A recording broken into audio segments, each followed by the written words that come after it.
Trackhouse Racing is interested in running the Indy 500 in the future, and Dean Thompson will join Sam Hunt Racing full-time in 2025. What's going on, guys? It's Daniel, and welcome back to our video. We got some NASCAR and other motorsports stories discussed here today on the channel. Let's go ahead and just jump straight into those really quickly. We're going to start by talking about Minor Corp. As it was announced yesterday that Minor Corp will sponsor Castroneves for select races in 2025. Minor Corp, if I'm not mistaken, sponsored Josh Berry at Stewart Haas Racing in 2024, and I believe also Noah Gragson last year as well. And now they jump over to work with Spire Motorsports in 2025. I gotta say, paint scheme looks really, really good, and it's cool to see that Castroneves continues to pick up some new sponsors for the 2025 season. I think the scheme does look pretty solid. I think it does definitely look really, really good, and I'm looking forward to see this car on the racetrack in 2025. It does look solid and pretty good, in my honest opinion. And now we're going to go ahead and jump on to the next story of today's episode as we're talking about Blue Green Vacations. As a bit, this story that kind of went under the radar over the course of the last couple days, but this first was posted on Reddit. Apparently, Blue Green Vacations is no longer listed as the sponsor of the Duels, and currently at the moment the duel race is just called the Daytona Duels. Honestly, as much as it was cool that Blue Green Vacations was the sponsor for the Daytona Duels, I think just calling it the Daytona Duels actually does make a lot of sense in my opinion. I think simplicity is the best thing that you could do. So if Blue Green is no longer sponsoring, I think that's not something that's going to be disappointing in all honesty. Yes, I know sponsorship dollars come into play. They do pay a lot of money, but Daytona's also making a ton of money, even though they're making less with the new charter agreement. But I think Blue Green Vacations leaving isn't the most shocking and surprising thing in my opinion. Yes, it's a little disappointing for sure to see a big company like that leaving, but at the same token, same time, I'm not the most shocked and surprised by this news, in my honest opinion. And now we're going to go ahead and jump on to the next story of today's episode as we're talking about the Belgian Grand Prix. As it was announced earlier this morning that the Belgian Grand Prix has signed a contract extension and has signed a multi-year extension with Formula One. They will return in 2026, 2027, have a gap year in 2028, then come back in 2029, then they won't race here in 2030, and they will come back in 2031. So for the next 2 years in 2026 and 2027, they will race. Then they're basically going to go to different tracks, I think, around the area in 2028 and in 2030 as well. Spa has one of the richest histories in Formula One when it comes to how long it's been in Formula One. I think it's one of the longest lasting Grand Prix with 57 or 58 years. So I think it's cool to see that it's going to be sticking around for 2025. Yes, I get the racing hasn't been great, but let's be real, Formula One racing has not been the best in the world in recent years. So I'm glad to see that the Belgian Grand Prix is coming back for 2026, at least for the foreseeable future. So I think a race like that should continue being on the schedule, and I'm glad to see nonetheless to see that it will be coming back in 2025. Really good stuff, and not 26, excuse me. Good to see it's coming back on the schedule for the upcoming season, in my honest opinion. And now we're going to go ahead and jump on to the next story of today's episode as we're talking about Joe Gibbs Racing. Now, we kind of glimpsed over, talked a little bit about the story a couple days ago, but it was confirmed that Joe Gibbs Racing is making the old school Joe Gibbs Racing MX logo its new preferred cup logo going forward. It is going to be sold as merchandise, and they're going to be using it for a lot of other things when it comes to applications, among other things, starting in 2025. However, it is noted by Adam Stern that they are planning to use the old logo that they've been using for many, many years. I gotta say, I do like the simplicity of this logo, but I also do like the old school Joe Gibbs Racing logo a lot better if you wanted to ask me on it.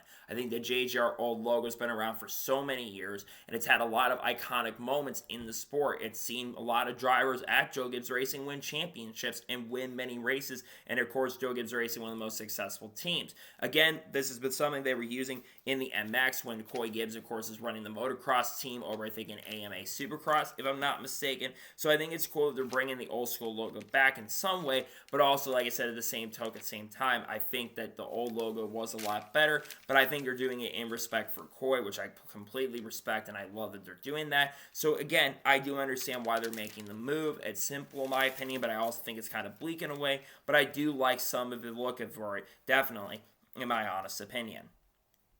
And now we're going to head on to the next story of today's episode as we're talking about Hendrick Motorsports. Now, this is another story that I feel like it's kind of went under the radar. But going into the 2025 season, the Hendrick Motorsports lineup of Chase Elliott, William Byron, Kyle Larson, and Alex Bowman is going to be set for the longest lineup in a row of years the Hendrick Motorsports has ever had.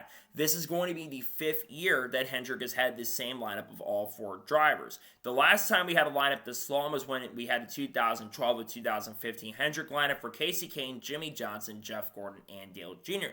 And this is absolutely true. Back when Hendrick Motorsports became a 4-car team in 2002, you had Jimmy Johnson, Jerry Nadeau, Jeff Gordon, and Terry Labonte on the team. But 2003, they changed it up with Joe Nemechek coming in. Then 2004, Labonte left after that season. Kyle Busch came in. Brian Vickers came in 2004. They brought Casey Mears in over the years. And then they brought Dale Jr. in. And we haven't really seen a consistent lineup until now. If things continue the way they go and all 4 drivers continue performing at a very strong level over the years, I do believe down the road that this could be a lineup that lasts for over a decade. I do think both these drivers are going to sign contract extensions down the road to stick around with Hendrick for many years. So I'm glad to see that Hendrick will have the same lineup they've had for the last couple years, and I really like the lineup they've got going for the foreseeable future, including in 2025.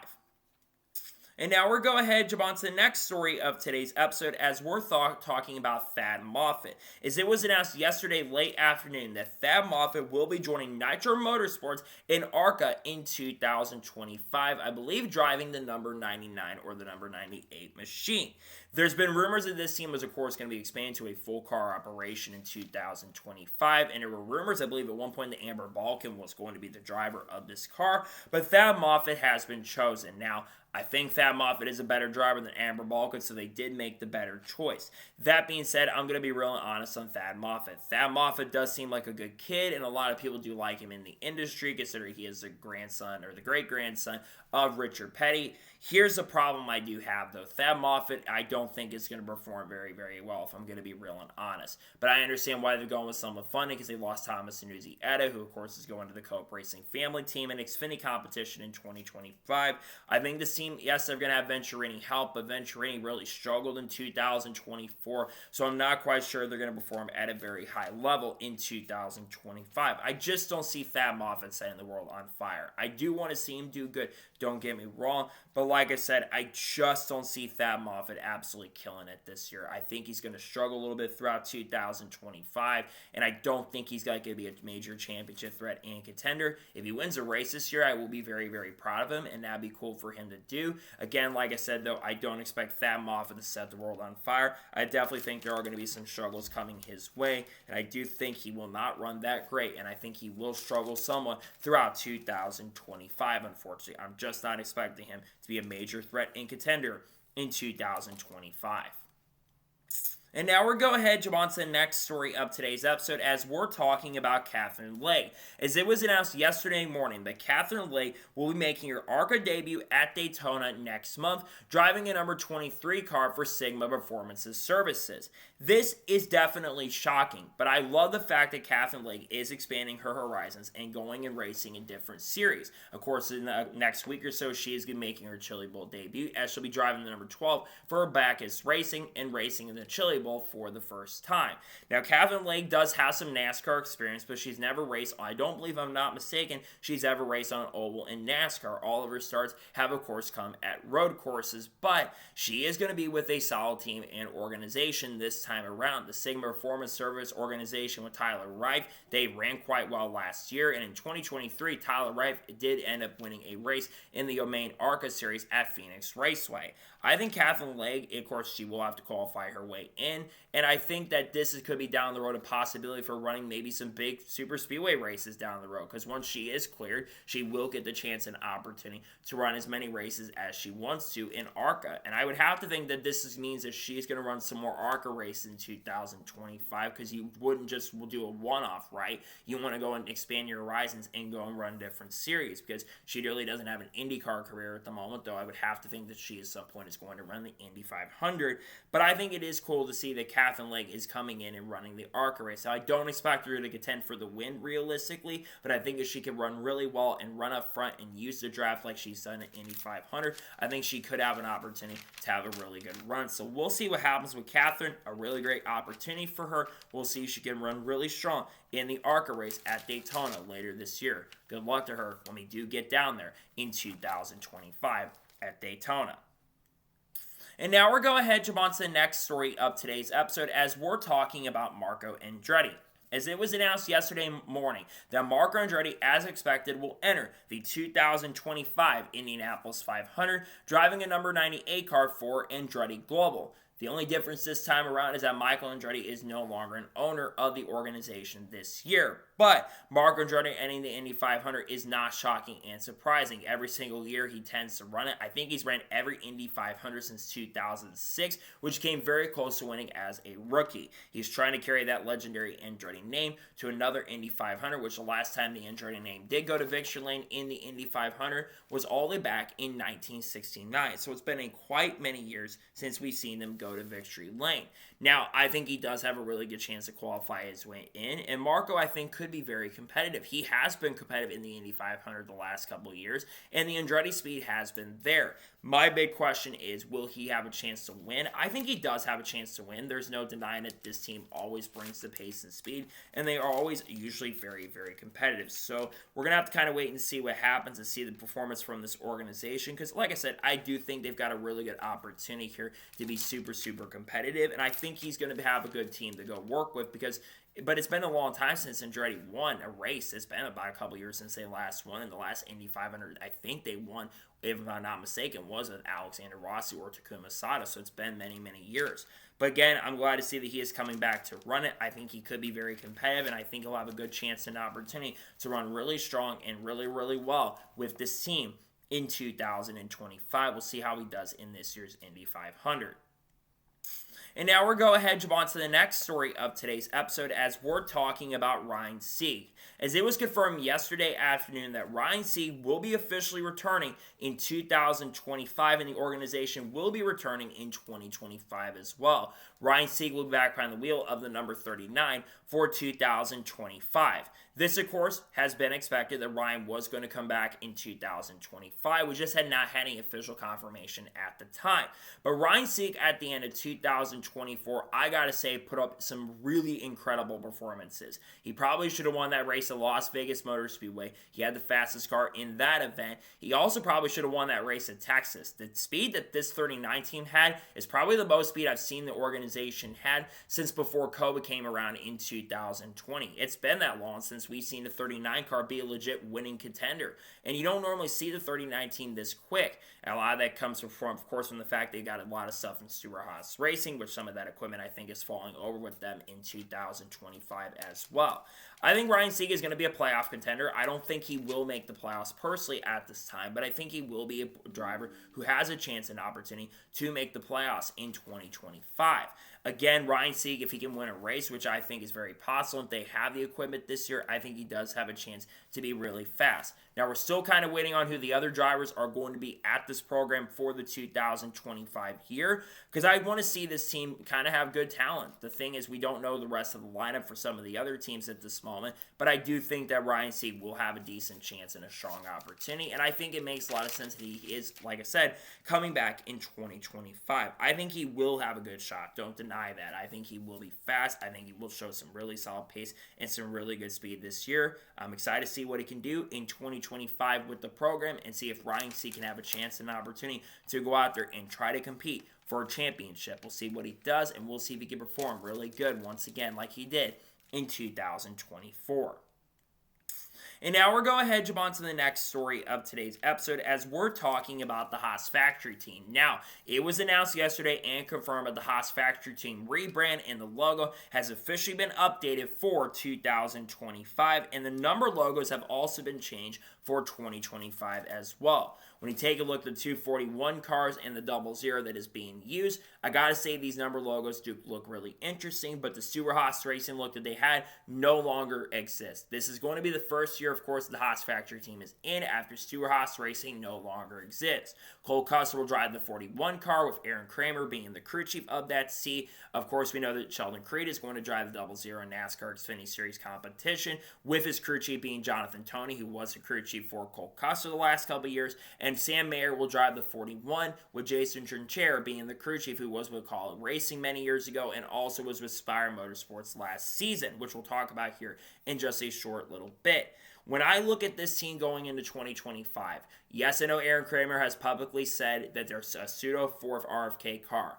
We do have to be realistic, though. I think that this car will be very, very similar to the car that we've seen from the Wood brothers that Josh Berry will be driving. Yes, they're going to have a pretty close relationship with the team, but I don't expect this 41 car to be a major threat in serious contender in 2025, at least in the NASCAR Cup Series. I think Cole Custer will have some solid runs, but I don't expect it to be a major threat in serious contender for the championship and even a playoff contender this year.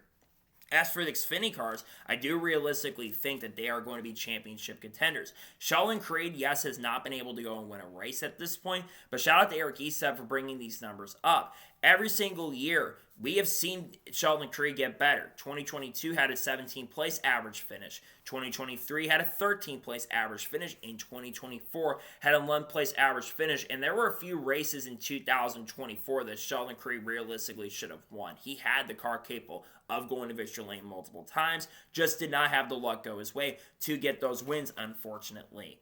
And then you have Sam Mayer. Sam Mayer, who I think is kind of like the opposite. He's not as consistent, but he wins a lot of races. Over the course of the last 2 seasons, Sam Mayer has won 7 races and also made it to the round of 8 also in 2024, made the championship 4 in 2023 as well. I think that realistically the Xfinity cars are going to be pretty competitive. I think you're going to see both of the drivers end up winning races. I think Creed will get a win or two, and I think the same thing could be said for Sam Mayer. Now, long time down the road, if they both get better with this program, I think they could be en route for a top-tier Cup ride, like an RFK Racing seat. If Brad Keselowski does decide in the future to retire, because Brad will be 41 at the end of this year, though Brad has indicated he is not planning to retire at this time. But I do got to say, like I said, I do like that the change they're doing to the team, and I hope this team can be competitive. I don't expect them, like I said, to be major threats in serious contenders in 2025, at least in the Cup, but I think the Xfinity program is in a much better position, definitely, in 2025. And now we're going to jump on to the next story of today's episode as we're talking about Helio Castroneves once again. Now, we have done a lot of coverage on Helio Castroneves on this channel over the course of the last couple days because it was officially confirmed a couple days ago that Helio Castroneves will be attempting to qualify for the Daytona 500 in 2025, driving a number 91 car for Trackhouse Racing, the Project 91 entry. Wendy's is going to be the sponsor for the seat, and we also do know that Darian Grubb, who was a crew chief on this number 91 car when Shane Van Gisbergen went to victory lane at Chicago, he will also be the crew chief for Helio in this event.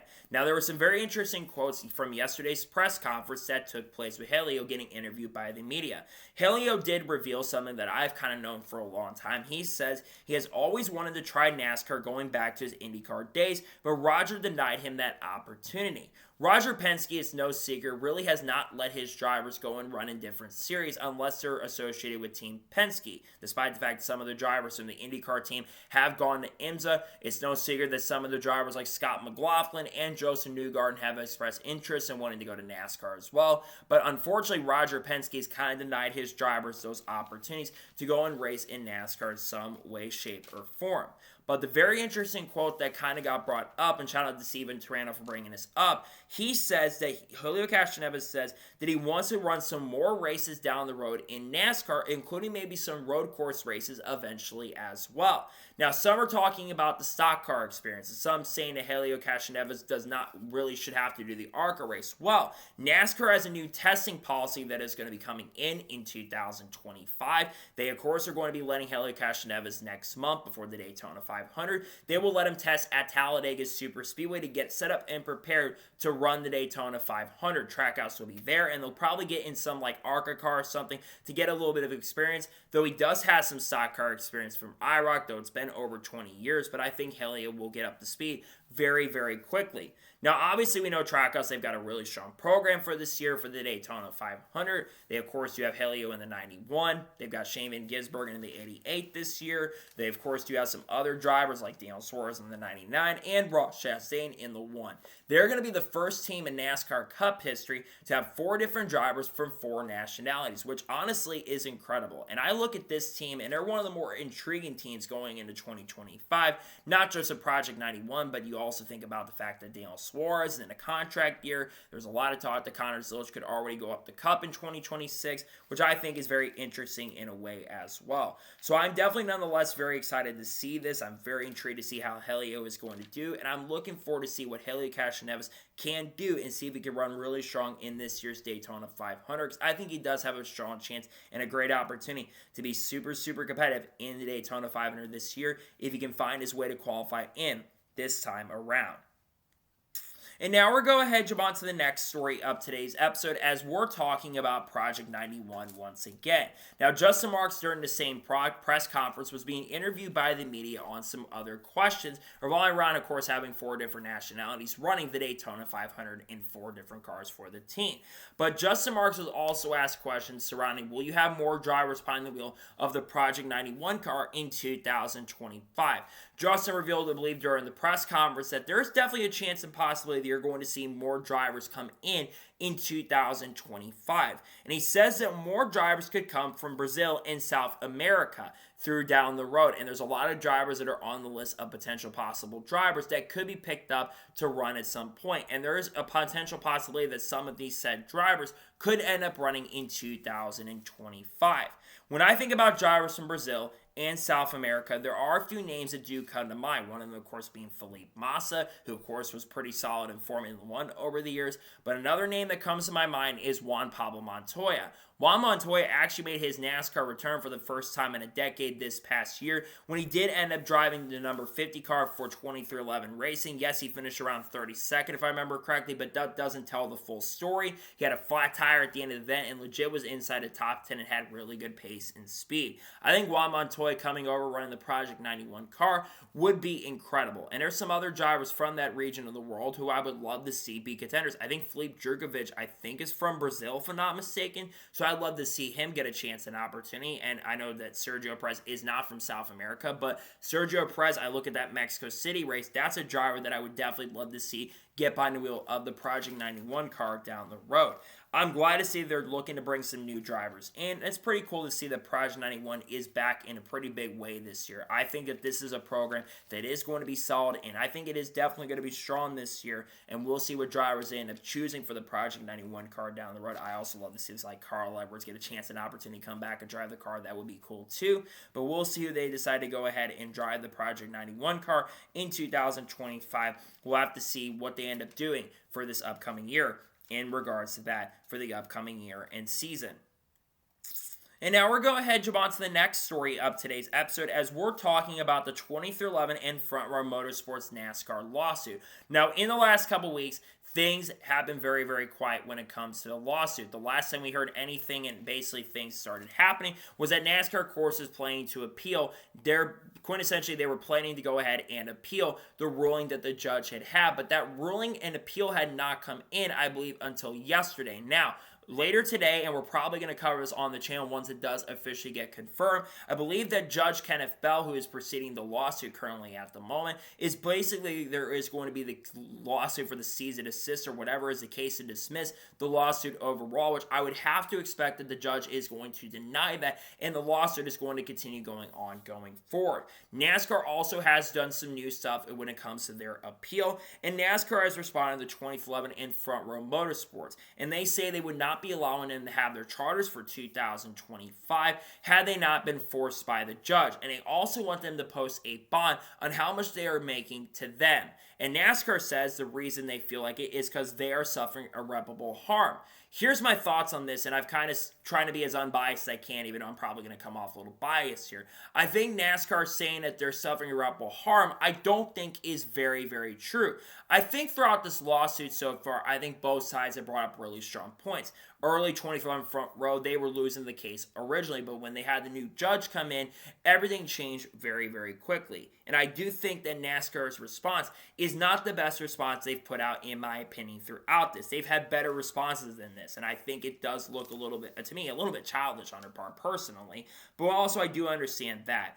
Personally, when it comes to this situation, I think that during the 2011 and front row are in a much better position at the moment, and I think that if this lawsuit continues on the way it's going, and I don't think a settlement is coming down the road, which I think NASCAR at some point is going to try to reach a settlement with these teams, but I also think that they want to continue, right? The reason they need the charters over 2011 and front row is that if they didn't have the charters for this year, Bubba Wallace, Tyler Reddick, Noah Gragson, Zane Smith, and everybody that was signed for those teams, and even Corey Heim was supposed to run some Select Racing Cup this year with the program, they definitely would not basically be able to run with those teams, and silly season would have gone haywire had that ended up happening. So I think at this point that the judge is going to side with the teams at this point. That's what I'm thinking, and I think that NASCAR will not win their appeal. I completely understand why they're doing the appeal. There's no denying that, but same token, same time, I think it's going to be very tough for NASCAR to win this lawsuit at this point. I understand the bond stuff they want to do, but the same token, same time, they don't want to go to Discovery,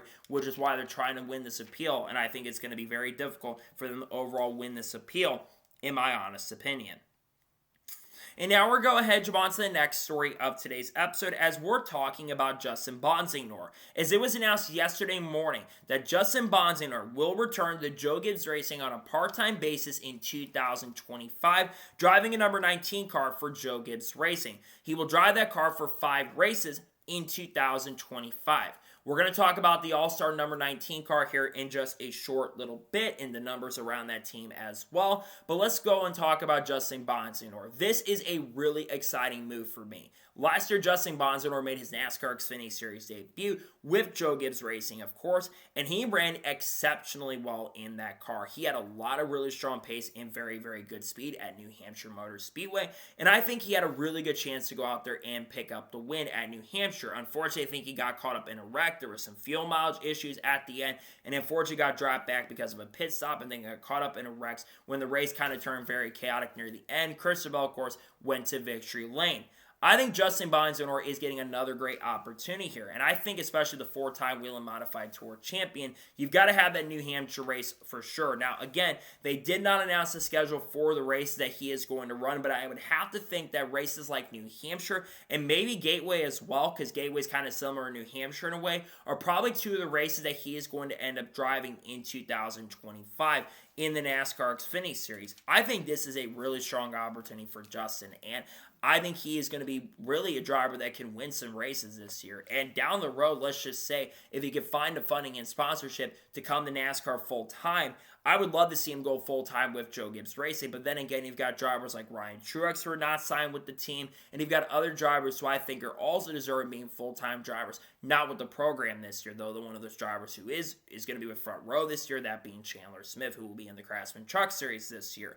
Overall, I think that Justin Bonsignore is going to be pretty competitive. I do think that he will have a really good chance to win. I would not be surprised if he gets multiple victories in 2025. I think that should be the ultimate goal for this year, to see if Justin Bonsignore can be a race-winning contender, and I think he will be a major race-winning factor in serious contender throughout 2025. So, nonetheless, I'm really excited about that he is getting the chance and opportunity to drive for the program once again. I think he deserves his opportunity. Like I said, I think he's earned the right to drive for Joe Gibbs Racing, and I do think that he'll be very fast, and I think he will be a serious threat and serious contender to get multiple victories in 2025. We'll see what he can do, and we'll see if Justin Bonsignore can have the pace and speed to definitely contend with Joe Gibbs Racing in 2025. And now we're going ahead and jump on to the next story of today's episode, as we're talking about Joe Gibbs Racing's NASCAR Xfinity Series program once again, as we're talking about the numbers that they are going to be using for 2025. We already knew that William Sawalch was going to be driving a number 18 car for Joe Gibbs Racing in 2025. And we also know that Taylor Gray was going to be driving the number 54. And we also know that Ty Gibbs is a part owner of that car for 2025. But we were not sure what number Brandon Jones was going to be using for 2025. There had been talk about him maybe going back to the number 19. But Bob Pockers did confirm yesterday that the number 20 is the number they are going to be using for Brandon Jones. No paint schemes have been officially unveiled for Brandon Jones for the upcoming season. But we do know that Brandon Jones is going to drive the number 20. Which makes a lot of sense. Brandon Jones is going to be the veteran driver of the program, and I think that's a pretty massive and major reason why they decided to go ahead and put him behind the wheel of the number 20.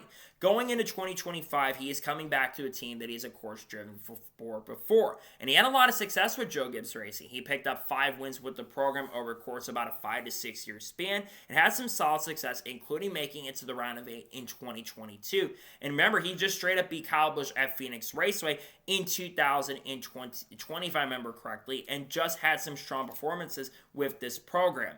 Now let's get to the All-Star car. The number 19 is going to be the All-Star car in 2025, which is what I had heard is what I kind of expected for the upcoming season. Now we already know that Justin Bonsignore, as we talked about a minute ago, will be the driver for 5 races in the car. The question is going to be who are going to be the other drivers behind the wheel of this seat. I would not rule out the possibility of Tanner Gray being the driver of this car. I think it's very realistic that he could get behind the wheel of this seat for a couple races in 2025, considering the fact that his brother is going to be full-time in the program, and of course Tanner Gray is driven for Joe Gibbs Racing and ARCA.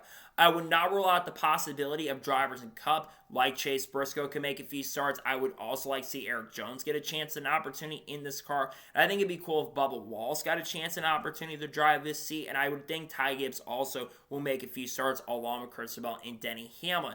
I do think Ryan Truex and Martin Truex Jr. are going to be 2 of the drivers behind the wheel of this seat also in 2025. And I also do believe as well that Eric Almirola will make a comeback in some way, shape, or form. I don't think he's going to run as many races as he did in 2024. That's just my opinion. But I think Almirola will make a comeback. I know Almirola said he was kind of unsure what he's doing at this point for 2025. But I'm leaning toward Eric Almirola making some starts in this car also.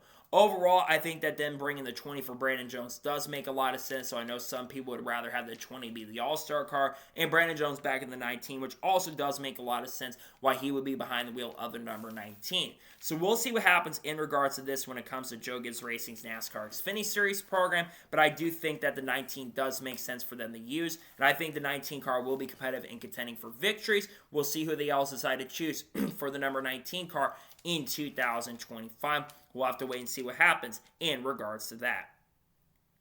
And now we're going ahead and jump on to the next story of today's episode as we're talking about TRICON Garage. Now, we have talked about the story a lot on the channel, but yesterday on Sirius XM NASCAR Radio, David Gillen was talking about the rumor that's been going around in regards to TRICON. And David Gillen basically kind of addressed rumors in regards to TRICON Garage fielding a car in this year's Daytona 500. David Gillen said that quintessentially in a way the rumor may not be true in regards to them running a car, and they said that the main focus is for them to run basically 4 or 5 Craftsman Truck Series rides in 2025. Corey Hahn behind the wheel in the 11, Jay Ruggiero in the 17, Tony Breidinger in the number 5, replacing Dean Thompson, who we're going to talk about here in a short little bit. The one All-Star truck that's going to have Brandon Jones, Brent Cruz, Lawless Allen, and of course William Sawash. And then they're going to have the other truck that is set for some other, I think the other driver that's been officially confirmed and announced at this point. Now, obviously, they're not going to be making the car over there if they do enter. Obviously, the rumor is that Martin Truex Jr. is going to be coming back to the Daytona 500 in 2025, and that he was going to be driving a TRICON Garage entry, most likely number 56 car, because 2011 is not going to be fielding in the car for them. And of course, Legacy Motor Club is expected to enter a car in the Daytona 500, but that is going to be going to Jimmy Johnson and not going to be going to Martin Truex Jr. Now, obviously, the big thing is that I don't think that TRICON would have been building the car. The rumor is that Joe Gibbs Racing is expected to build the car this year for the team, and they're going to be building the car for Martin Truex Jr. Remember, Joe Gibbs Racing, they cannot field a 5th car. part of the new charter agreement and rules. You can't even, well, they've got 4 charters for the year, but it's been part of the charter agreement since 2016, right? You cannot field a 5th car under the ownership. That's why Junior Motorsports, unfortunately, hasn't moved up the cup at this point, because Rick Hendrick would have to be taken off of the ownership, even though Hendrick could still support the team in a pretty big way with the Hendrick engines. But I look at Martin Truex Jr., and I think that there is still a lot of truth that Martin Truex Jr. is going to drive for TRICON. It just is that it's going to be TRICON in name. Joe Gibbs, I think, will still be fielding the car for the team. That's what I'm looking at this point. I think that's what is most likely going to end up taking place here, is that Joe Gibbs is going to build the car. I just don't think that TRICON is going to be making the car themselves. They have people that definitely work over there that have been in Cup cars in the past, who I think realistically could definitely help get this car off the ground running and set this car up for a really bright future. Overall, if this does truly end up happening, where Martin Truex Jr. does get the chance and opportunity to drive for TRICON Garage in the Daytona 500, I think it will be a very, very solid and pretty competitive team. And I think you're going to see some strong performance from Truex. I think Toyota having extra numbers is a big thing, and the more cars you can have from the Toyota camp, the better it's going to be. So we'll see if it truly ends up happening that we see him end up driving for TRICON. We'll see who ends up being in the car for the team. If TRICON does field the car, it does sound like those kind of up in the air at this point with the rumors going around, but I do think that TRICON will field the car for sure in the Daytona 500. I just think David Gillen isn't going to be making the car themselves, but Joe Gibbs Racing will be the team that will be making that car for them in 2025. And now we're going to jump on to the next story of today's episode, as we're talking about Spire Motorsports. Now, Spire Motorsports, of course, has their Cup lineup officially announced for 2025, but one lineup that has not had everything officially set for 2025 as of yet is their Truck Series lineup. They're one of the last big teams in trucks that still needs to announce their drivers for 2025. Yesterday, NASCAR Nostalgia put out an interesting post on Instagram in regards to what they're hearing in regards to what the lineup is expected to be. Let's begin with the number 7 truck. The number 7 truck is expected to be a full-time all-star truck for 2025. He did not say which drivers are going to be part of that truck this upcoming year, but he did say the 7 is going to be an all-star truck as expected. The number 71, which we already knew at this point, will be driven by Rajah Kurv, and Bono Mannion will be the crew chief of this truck in 2025. Andres Perez, who is expected to join the team full-time in 2025, is expected to drive the number 77 truck for the team, and there will be a 4th part-time entry in 2025, being the number 07, which will be a second all-star truck that's probably going to run around half the season in 2025. Let's begin by talking about Raj Kurv. This is one we already known at this point that Raj will be back with the team in 2025. Bono Mannion being the crew chief is absolutely huge. I think that Bono Mannion is going to do an exceptional job with Rajah. Rajah really had a fantastic year for his standards in 2024. Picked up his first career NASCAR Craftsman Truck Series victory at Las Vegas Motor Speedway. And I realistically think that Rajah Kurv is going to have a strong chance and opportunity to win the championship in 2025. I expect Raj to be a major threat and serious contender this upcoming year with the team. As for his team, I expect it to be Andres Perez. Andres, he did win the ARCA championship in 2024, did have some really strong runs. My big issue is the fact he didn't even win a single race in ARCA. Last year, basically every single race was won by either William Sawalich or Connor Zilch, or the 2 cars that were them ended up winning with guys like Tanner Gray and Connor Mosak. I think Andres is a very talented driver. I'm not denying that, but I question why they put him in this truck full time, especially with Rev Racing no longer having affiliation with this team. I feel like another year in ARCA would have made a lot of sense for him, in my opinion. Plus, he would have more competition in ARCA. But I think also he did have he ran a couple truck races. He had a really solid run in Gateway, I think finishing around top 10 if I remember correctly. So he did an alright job there. I just question why him over someone like a Kaz Gralla. But I understand why they're choosing him if that's who they're going to end up going with in 2025. As for the All-Star trucks, let's talk about the 7. I do believe Kyle Busch will be in this truck for 5 races. I've already predicted he'll get a couple victories with the team like he did in 2024. I think Kyle Busch will be with the 7 truck for sure in 2025. There was a rumor going around about Carson Hocevar making a few select truck starts, maybe in the 07 as well. I do think Michael McDowell may end up making a few starts. He hasn't made a truck start, I think, in a long time, or even if ever. So I think McDowell might be behind the wheel of the truck at some point. I would think some Cup drivers also also, or future Cup guys like Connor Zilisch are going to make a few starts in this car. I also think that Corey Day will make a few starts with this team as well, considering that McAnally is not going to be fielding a 5th car this year, or 5th truck this year. So I think that you're going to see Corey Day end up making a few starts with this program. I would also think there's a few other young talents coming up the ranks, like a Brennan Butterbean Queen, who I think will also make a few starts with this team, because I've heard his name mentioned as a possibility for this truck. And I think Kaz Gralla may end up being part-time with this program, but not full-time in 2025. I think, and maybe even see guys like Carson Quaffle make a few starts. Maybe Sammy Smith come back and make a couple one-off opportunities. I think that is certainly possible in 2025. I do got to say, Spire's a little bit underwhelming going into 2025 if this is a true lineup for next year. I think Raja really is the only one that I'm really excited about this upcoming year with this team, because while I think Andres will have speed, I don't think he makes the playoffs personally. But I do think a lineup is definitely interesting for sure. I think it'll be announced very, very soon on this, and hopefully we get an announcement in the next couple weeks, as we're only about a month away at this point from the truck opener. We'll see what they end up doing for the lineup. I'd have to think the rest of the lineup will be announced soon, outside of Raja. And I think the lineup is definitely interesting, but also in a sense a little bit disappointing, definitely, in my honest opinion.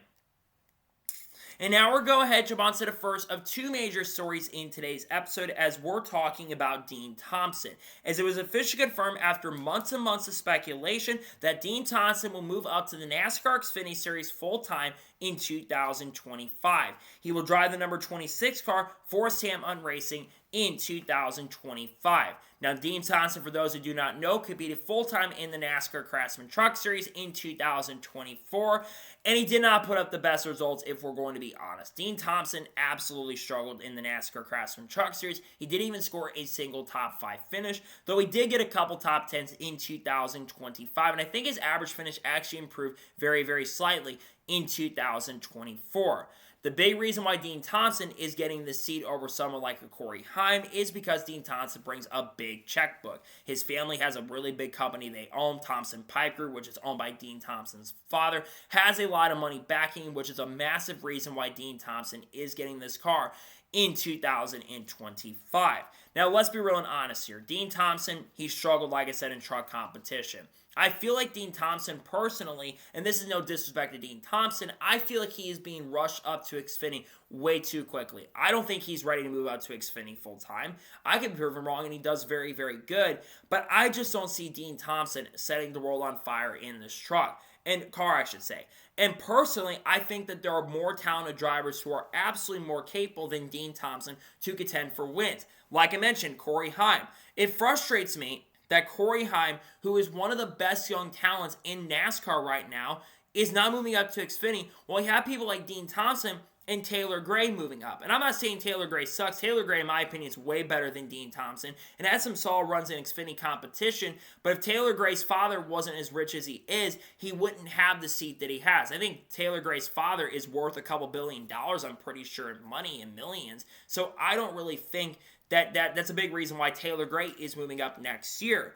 I just feel like with Dean Thompson, I don't think Dean is going to set the world on fire. My realistic expectations for Dean is I think he will get some top 10s. He might get a top 5 throughout the year, but I think this team is going to take a little bit of a step backwards this upcoming season because they've gone with funding over talent. I just think Dean Thompson will be contending for top 20 at best. I think he might get some top 10s. I think he will realistically contend at super speedways. I think that's his only really good shot of getting a win. Or you never know, he could have a pop-up run at Charlotte because for whatever reason in truck competition, he always ran good at Charlotte Motor Speedway. And he did have some solid runs at times. I'm not going to deny that. I just don't see Dean Thompson really setting the world on fire. The bigger story to me when it comes to this is how many rookies there are going to be in NASCAR Xfinity competition. There are going to be 10 drivers this year competing for the Rookie of the Year honors in 2025. The most we've seen since 2018. Every single rookie. Carson Quaffle, who's going to drive the 1 car for Junior Motorsports. You've got Nick Sanchez, who's driving the 48 for Big Machine Racing. Connor Zilisch, who's driving the 88 car for Junior Motorsports. Christian Eckes, who's driving the number 16. Daniel Dye, who's driving the number 10 for Colleague Racing. You've got William Swatch in the number 18. You've got, of course, Taylor Gray in the number 54. Dean Thompson in the number 26. Gray Van Alst, who, of course, will end up driving the number 35 on a part-time basis. And there's one more I can't quite remember who is a full-time rookie also in 2025.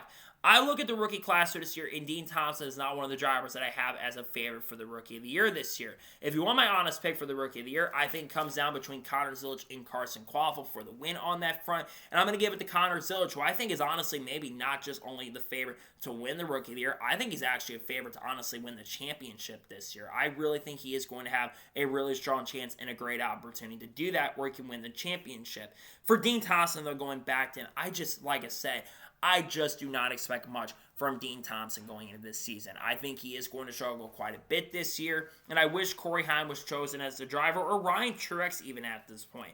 Ryan Truex, I think, is frustrating for me to see a guy like Dean Thompson get the chance and opportunity, who, while has a little bit of talent, is not as good as Ryan Truex. But again, it all comes down to sponsorship and funding, and if you've got a lot of funding like Dean Thompson does, you're going to get these rides. It is unfortunate that it's kind of come down to this way in racing, but that's how racing works, unfortunately. Yes, it's very frustrating. I get it. It's understandable, but if you've got the funding and the sponsorship, you're most likely going to end up getting the seats that people really want.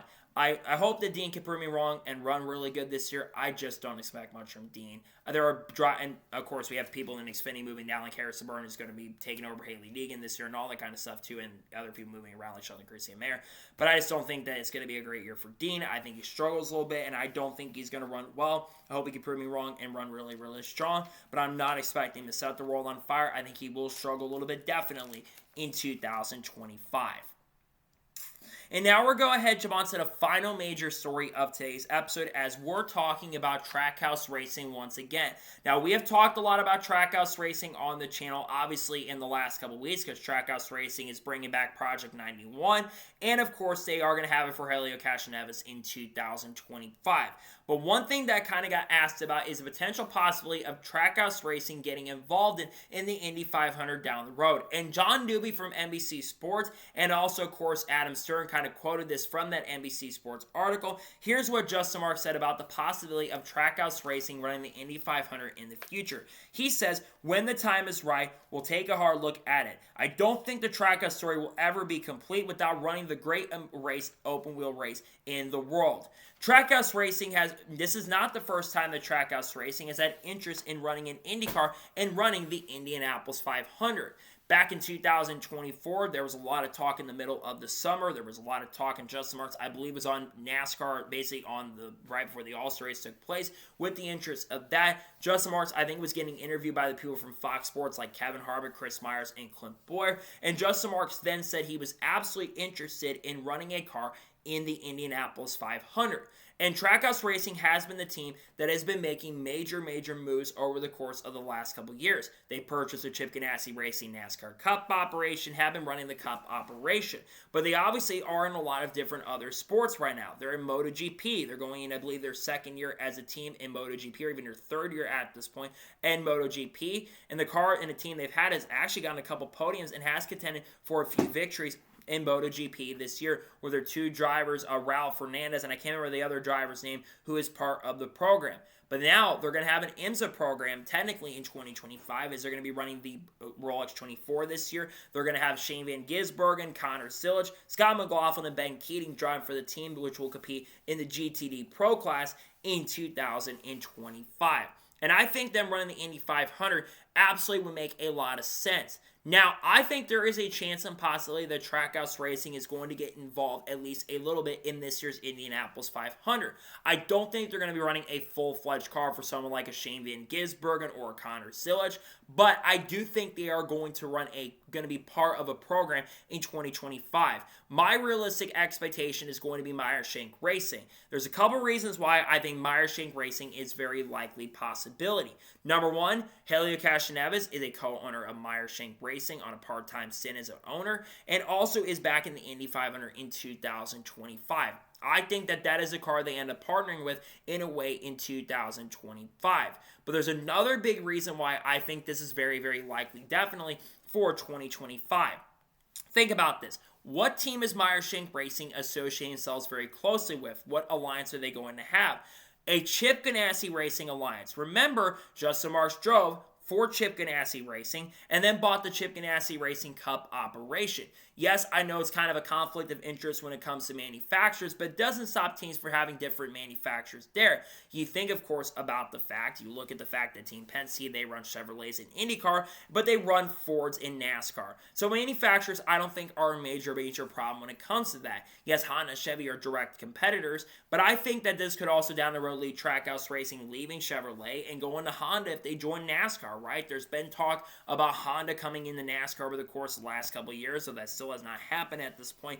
And the earliest we could see them come in is 2027. But what is stopping down the road a team like Trackhouse Racing going to Honda? That could certainly be interesting. But I know they've got a really big technical alliance with Chevrolet at the moment, and they're working really closely with Chevrolet. Now, I think the earliest we could see Trackhouse Racing field a car in the Indianapolis 500, my prediction would be 2026, and I think it would be for someone like Shane Van Gisbergen, who I believe is interested in running the Indianapolis 500. And I think seeing him get an opportunity to run the Indy 500, who, in my opinion, is also one of the best drivers in the world, along with Kyle Larson, seeing those two maybe compete against each other in the Indy 500 down the road would be absolutely incredible. And I think Shane Van Gisbergen, honestly, would be super competitive. I think especially if he's got the right equipment and the right pieces, I think he'd have a really good opportunity there. But I think it's realistic that they're going to run the Indy 500. The fact they've got a Rolex seat, the fact that they've got other things they're doing, in fact, they're expanding to other forms of racing currently at the moment. Why wouldn't Trackhouse Racing at this point field the car in the Indy 500? I think it'd be really cool for it to happen, and I think, like I said, it's very realistic, the possibility that we see them field a car in the Indy 500 in 2026. Now, I do realistically also think that they're not going to, run, like I said, this year. I don't think they're going to run a full-fledged car, right? But I think definitely in 2026, they run a full-fledged car and get help from Chip Ganassi. That is the most likely scenario and the most likely possibility, definitely. We know Chip Ganassi is also expected, by the way, to have a fourth car in the Indy 500 for a former champion of IndyCar and former Indy 500 champion. We might know who that is, but we don't officially have confirmation on the driver at this point.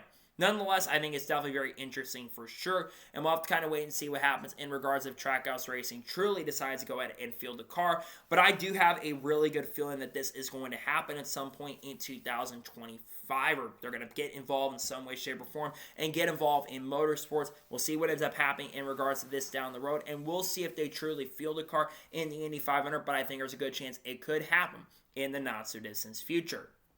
So, that is going to today's long NASCAR news and motorsports news episode. I want to thank you guys for watching. Please subscribe to the channel, notifications on, so if I win a video, it does go live on my channel.